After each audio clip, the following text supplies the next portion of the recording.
बिस्मिल्लाहिर्रहमानिर्रहीम अस्सलाम वालेकुम all about clinical psychology and economics YouTube channel पर खुश आमदीद।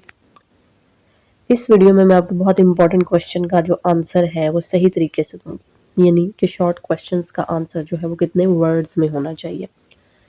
तो जी, जिन लोगों ने मेरा चैनल अभी तक सब्सक्राइब नहीं किया है वो प्लीज़ सब्सक्राइब कर लें और बेल आइकन को ज़रूर प्रेस करें ताकि नई आने वाली वीडियोज़ की अपडेट्स आपको मिलती रहें और वीडियोस को लाइक ज़रूर किया करें। Thanks for your support, for your positive comments. और मुझे अभी तक कोई भी नेगेटिव कमेंट नहीं मिला अल्हम्दुलिल्लाह, और मिल भी जाएगा तो इट्स ओके। क्रिटिसिज्म तो बहुत इंपॉर्टेंट होता है लाइफ में। आपकी गलतियां जो है वो आप सुधारने का मौका मिलता है, आपको पता चलता है कि आप कहाँ गलत है कहाँ सही है। आज का हमारा पेपर है जो हम पास्ट पेपर आपके साथ शेयर करने वाले हैं, वो है historical and contemporary psychology MSc part 1 का, BZU मुल्तान की तरफ से। यह है second annual 2012 and first annual 2013। Time allowed इसमें होता है जी 2.5 घंटों का। मैक्सिमम मार्क्स है 80 और +20 इसमें MCQs के मार्क्स होते हैं जो कि सब्जेक्टिव पेपर से पहले आपको दिया जाता है। मैक्सिमम मार्क्स है इसमें 20, जो कि पहला पोर्शन है section 2 subjective part. Question number 2, give short answers to any 10 of the following questions. आपने शॉर्ट आंसर्स का जवाब देना होता है। कोई भी 10 सवाल, उनके जवाब आपने देने और 2-2 नंबर का आपका आंसर होना चाहिए। अब 2 नंबर का आंसर क्वेश्चन उठता है कि कितना होना चाहिए, कितने वर्ड्स होने चाहिए, तो आपका जवाब इस वीडियो में मैं आपको दूंगी। पहला क्वेश्चन है जी, briefly explain Skinner's schedules of reinforcement. Number 2 पे है what is the subject matter of psychology according to Wundt. Number 3 पर है explain persona archetype in detail, यानी कि इसमें इन्होंने आर्कीटाइप अकेली नहीं, आर्कीटाइप सारी आर्कीटाइप्स नहीं पूछी, इन्होंने सिर्फ पर्सोना के बारे में पूछा है। ठीक है, कि पर्सोना आर्कीटाइप जो है वो उसको डिटेल में आपने बताना है कि वो क्या होती है। ठीक है, 2 नंबर का आपका आंसर होना चाहिए। नंबर 4 पे है briefly explain Hippocrates theory of humours. ठीक है, Hippocrates very very very important. ठीक है, बहुत इंपॉर्टेंट है, ये MCQs में भी आ जाते होते हैं और इन पे नोट भी आ जाता है, और ये देखिए अब शॉर्ट क्वेश्चंस में भी आ गया। तो आपने हिपोक्रेट्स जो है वो लाजमी करना, और PPSC में भी इनके क्वेश्चंस बहुत आते होते हैं। थ्योरी ऑफ ह्यूमर्स, ठीक है, बहुत इंपॉर्टेंट है, आपने लाजमी करनी है। नंबर 5 पे है what do you know about Galton's contributions in psychology. अब गाल्टन भी दोबारा से रिपीट हो गया। ठीक है, गाल्टन के कंट्रीब्यूशन बहुत इंपॉर्टेंट है। नंबर 6 पर हमारे पास क्वेश्चन है briefly explain the types of नफ्स अकॉर्डिंग टू इमाम गजाली। अब इमाम गजाली पर भी मेरी वीडियो जो है बहुत डिटेल में मौजूद है। मुस्लिम साइकोलॉजी में, मुस्लिम साइकोलॉजी की प्लेलिस्ट जो है वो आप मेरे चैनल पे जाके ओपन करेंगे तो आपको मिल जाएगा बहुत डिटेल में। ठीक है, और नेक्स्ट क्वेश्चन है जी 7 नंबर पे, name the neurotic needs by Karen Horney. ले जी, कैरन हॉर्नी फिर आ गई है। Karen Horney, Karen Horney, Karen Horney. Name of the neurotic needs. आप इसकी जो 10 न्यूरोटिक नीड्स है आपने उनका सिर्फ नाम देना है। ठीक है जी, 10 न्यूरोटिक नीड्स, यानी कि 10 लाइंस तो गई हैं आपके पेपर की।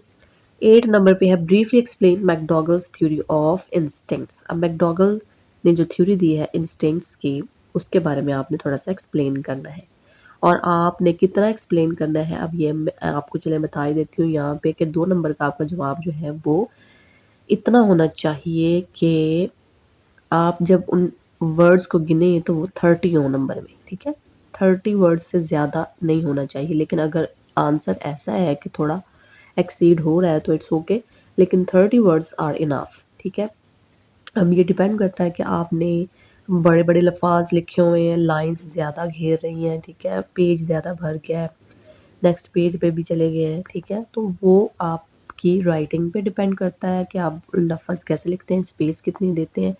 लेकिन अगर आप वर्ड्स जो है गिनेंगे तो वो 30 होने चाहिए, और लाइंस पे जाएंगे तो आपकी राइटिंग जो है वो मेथड आ जाएगा कि आप बड़ा बड़ा लिखते हैं या छोटा छोटा लिखते हैं, तो लाइंस उस हिसाब से आपकी कवर होंगी।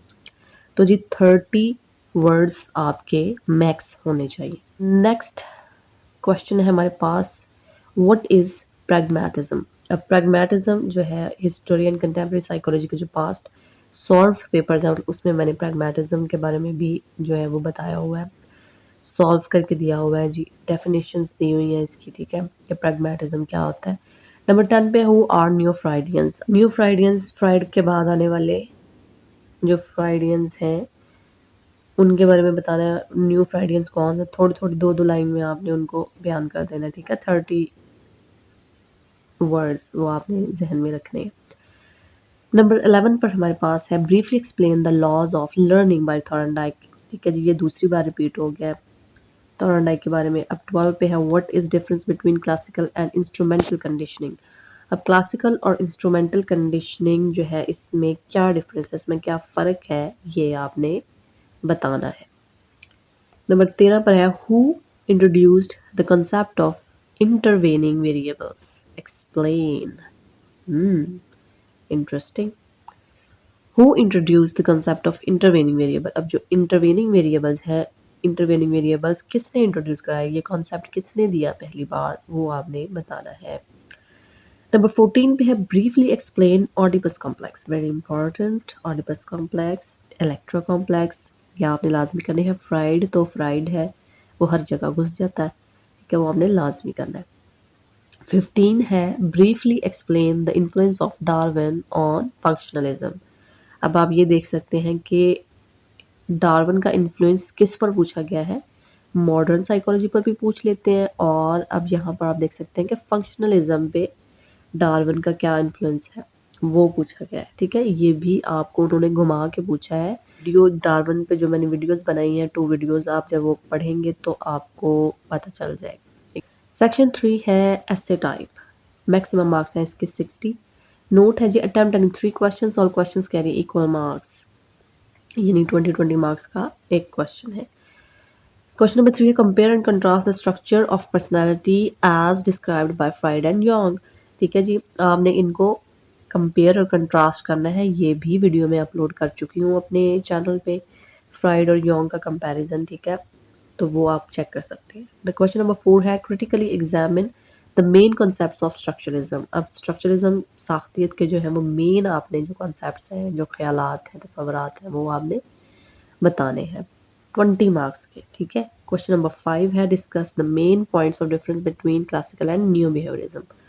अब क्लासिकल बिहेवियरिज्म और न्यू बिहेवियरिज्म जो है इसमें डिफरेंस आपने बताना है पॉइंट्स की शक्ल में, ठीक है।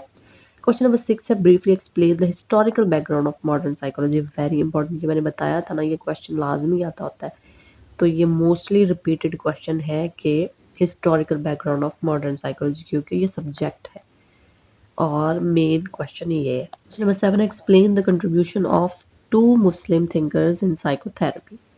इसमें आप शाह वली अल्लाह को बता सकते हैं, मौलाना अशरफ अली थानवी जो है वो बता सकते हैं, ये दो जो है वो बहुत ज़्यादा इंपॉर्टेंट है, मौलाना अशरफ अली थानवी और शाह वली अल्लाह, ठीक है जी। तो आई होप यू अंडरस्टैंड, और कोई भी आपका क्वेश्चन है आप मुझे कमेंट बॉक्स में पूछ सकते हैं, you are free to ask, okay जी। तो दुआ में याद रखिएगा, अल्लाह हाफिज़।